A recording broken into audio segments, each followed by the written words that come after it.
அழகன் முருகப்பெருமானை வழிபடும் பக்தர்கள் மிக அதிகம்.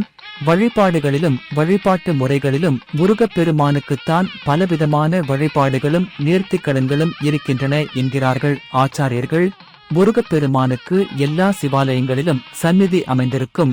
பெரும்பாலான சிவன் கோயில்களில் முருக கடவுளும் சாநித்தியம் கொண்டவராக திகழ்வார். 6 படை வீடுடையோன் என்று முருக கடவுளைச் சொன்னாலும் 6 படை வீடுகள் என்று சொல்லப்படும் கோயில்களையும் தாண்டி ஏராளமான முருகன் கோயில்கள் இருக்கின்றன. அதேபோல் பல அம்மன் கோயில்களிலும் முருக கடவுளுக்கு சந்நிதிகள் இருக்கின்றன. அம்மையப்பன் என்று சிவபார்வதியைச் சொல்வோம். அம்மை குடிகொண்டிருக்கும் கோயில்களிலும் அப்பன் சிவனார் குடிகொண்டிருக்கும் கோயில்களிலும் மைந்தன் கந்தனுக்கும் சந்நிதிகள் இருக்கின்றன. 6 படை வீடுகள் எனும் பட்டியலுக்குள் வராத வடபழனி சொல்லி மனமுருகி வழிபட்டால் பட்ட கஷ்டங்களையெல்லாம் பனி போல் விலக்கி வைத்து அருளுவான்.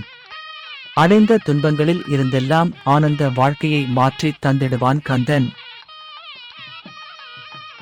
ஓம் செளம் சரவணபவ ஸ்ரீம் க்ரீம் க்ளீம் கிளம் செளம் நமக எனும் முருகப்பெருமானின் மந்திரத்தை செவ்வாய்க்கிழமைகளில் அவசியம் சொல்லி வாருங்கள்.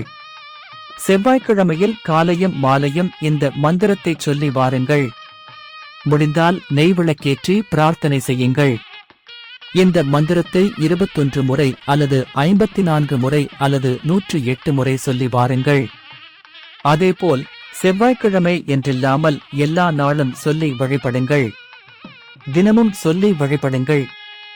நம் வினைகளையெல்லாம் தீர்த்து வைப்பான் வேலவன். சிக்கல்களையெல்லாம் போக்கி அருளுவான் சிங்காரவேலன்.